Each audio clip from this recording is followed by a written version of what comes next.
Hello, my name's Kingsley Singleton, Deputy Editor of Digital Photo, and welcome to this Photoshop and Elements video lesson. As you'll find out from this month's special feature on improving your digital portraits, there are plenty of things to consider when shooting your friends and family, and one of the most important is framing and composition. You may have got a shot with good lighting and a subject that really stands out from the background, but if they're badly positioned, all of that good work will be undone. Of course, this is something that you should really try to get right in camera, but if you've got a portrait that's not quite hitting the heights you want it to, there's a very quick and easy way to fix it in Photoshop or Elements using the crop tool. Take our start image here for example, and you'll quickly see that, for starters, there's much too much headroom and a lot of wasted space around the subject. This has also led to quite an uncomfortable composition where, due to the way they're looking, the subject is on the wrong side of the frame. Compare that to a more pleasing crop though, which I'll just dig out of the project bin here, and you'll immediately see how we can quickly improve the shot in Photoshop, making the subject much more dominant and also refining the composition so they have some space to kind of look into. That's a very desirable framing to give your portraits. Just making sure really that there's more space on the side of the frame that they're turned towards. And if you compare these two shots, as I say, you'll see that in the uncropped version it's quite unbalanced, but after a little bit of work with the crop tool, things are a lot more pleasing. But of course, the possibilities don't end there, because we can also use the crop tool to create a more dynamic composition just by angling the subject there. And we can even combine the crop tool with the power of the layers palette to create a whole new composition and add new elements in to further balance the frame. So let's close down our finished images here and make sure that the start image, simon.jpg, is up on screen, and we can take a look at some of the ways in which the crop tool can be used to improve your digital portraits. So, the first thing we need to do, of course, is select the crop tool from the toolbox, so just give that a click to make it active. And then, before we use it on the image, have a quick look at the options bar, where we can control the dimensions and the size of the crop that we're going to make. Now, first up here, in the options bar, we have the aspect ratio settings, so if you give that a click, you'll see that you get some preset options to choose from. In this case, we're going to go for Use Photo Ratio, but as you can see below that, there are a lot of other options, including some nice kind of traditional print sizes, which you might want to experiment with. As I say though, we're going to click on Use Photo Ratio, and what that does is, it restricts the crop to the dimensions of the original photo. In Photoshop, to get this option, just click on the button marked Front Image, and what you'll see is, when we come to click and drag out the cropping marquee over the image, the ratio of the cropping marquee is constrained, so we can't change the shape from the original photo. And what you'll also find is that after cropping, the area you've chosen is resampled to those original pixel dimensions. Now this is fine, so long as you're not cropping too far into the image, but what you will find is if you do like a really close crop, that when all this information is resampled and blown up to the original pixel dimensions, you can lose a little bit of quality. For the purposes of this simple crop though, it should be fine, and what I'm doing is just clicking within the cropping marquee just to move it around, and what we'll do is we'll just set it ever so slightly outside of the guitar head on the right hand side there, and then we'll use this corner handle just to drag it out down to the bottom left. And then, because we don't want to lose anything from the bottom of the image here, we just want to lose the headroom and the space on the right hand side. I'm just going to zoom out a little bit, just using the Control key and the Alt key held down together on the keyboard and pressing the minus button there. And then we can just click and drag this cropping marquee out a little further outside the bounds of the image. And that's kind of looking okay to me now, that sort of crop. And then to finalize that, just click the tick or hit return on the keyboard. Now immediately you'll see we've got a little problem. Because we moved the cropping marquee outside of the image bounds, we've got this white area has appeared on the left hand side. The reason that happened is that white was set as our background color, so if I just press Ctrl and Z to take us back to our original framing, then swap our foreground and background colors over so that black is the background color, make the crop again, just dragging it slightly outside of the image bounds, click the tick again, you can see now we've got a much more successful crop. We've lost all that dead area at the top and on the right hand side of the image, and the subject is now correctly positioned so they've got a little bit of space to look into the way they're facing. Now that's a really pleasing basic crop, but if you want to push things a little bit further, we can go for a much more interesting angled composition. Now that's working out quite well as a nice simple crop, but simply by angling the cropping marquee we can get something a lot more dynamic. So let's first press Ctrl and Z again to come back to our original shot there. And this time, before we start cropping, I'm going to come back up to the options bar and change the aspect ratio to no restriction. And once again, if you're doing this in the full version of Photoshop, all you need to do is hit the button marked clear.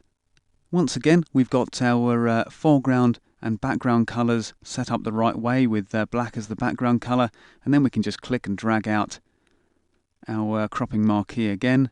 And this time, because we've set no restriction as the aspect ratio, we can push and pull that crop into any shape that we like. So I'm going to go for more of a square crop this time because that's going to work with our angled composition.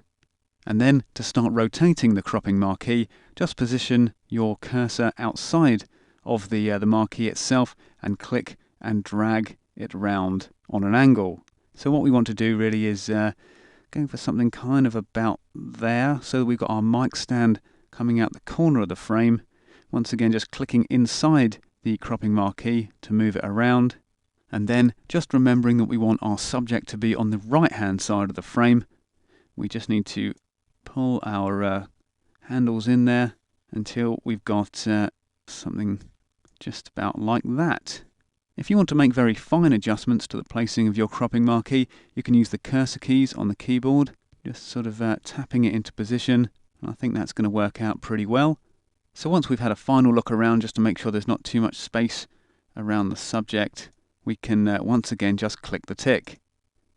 And there's our resulting crop, the angled composition, which really kind of suits this this style of picture quite nicely. Probably not quite angled enough, I think there. So I'm just going to press Ctrl and Z again, take us back to our original framing, and then just be a bit more aggressive with that angling, just making sure that that mic stand comes right out of the corner of the frame there. Once again, click the tick, and yeah, I think that's looking a little bit better than the previous angled crop. And something else we can do, just to sort of further refine the composition without going back to our original crop, is just resize it within the new crop that we've made. If you want to do that, say you want to enlarge the subject slightly or maybe move them slightly closer to the edge of the frame, just come up to Select and down to All to select the whole canvas, and then we can enter Free Transform mode just by pressing Ctrl and T on the keyboard.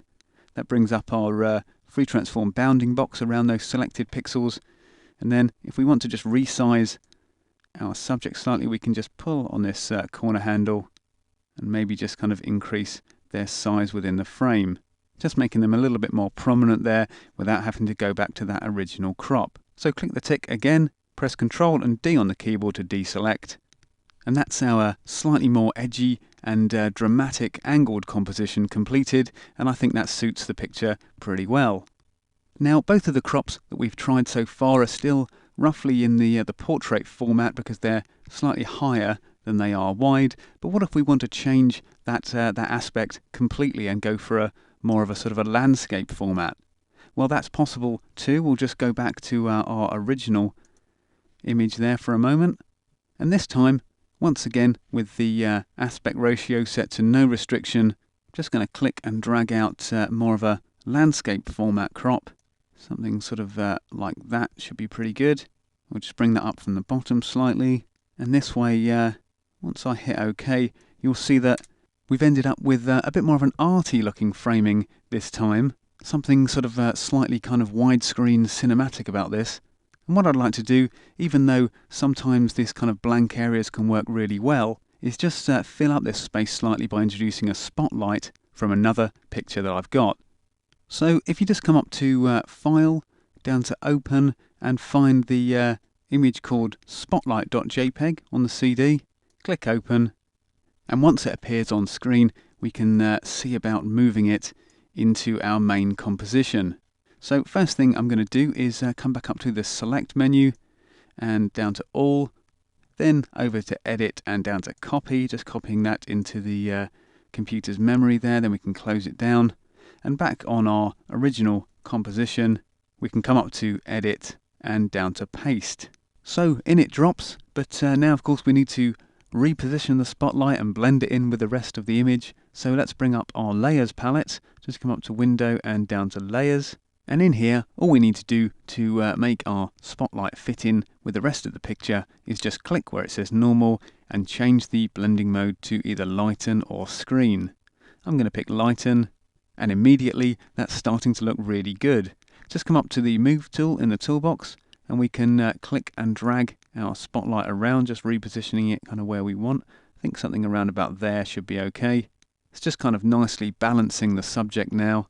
But if you're trying something similar at home and you just want to change the angle of the spotlight there, just press Ctrl and T on the keyboard to enter free transform mode again, and you can, much like we did with the cropping marquee, just hover the mouse outside of the bounding box there and click and drag to rotate it.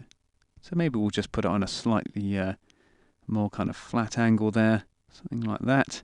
Just nudge it back up into position, and we can once again click that tick to finalize the transformation.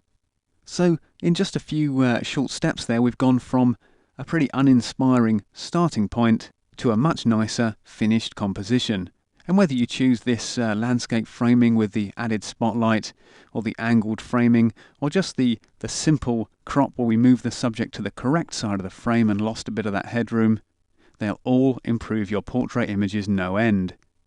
The really important thing to do after cropping though is to save your image under a new file name.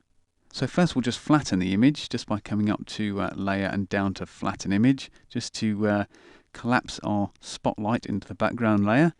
And then make sure you come up to file and down to save as, give that a click and save it under a new name, and we can just call this Simon Spotlight. Click save and OK. Because the really important thing is we don't want to save over our original photo. Even if it was badly framed, you may want to return to it at some time in its original state. Right, so there you have it. 3 very quick and simple ways to improve the framing and the composition of your portraits using the crop tool in Photoshop or Elements. Give them a try using the start image, that's simon.jpg, and make sure you apply those ideas to your own pictures too. Okay, hope you found that useful, and I'll see you next time.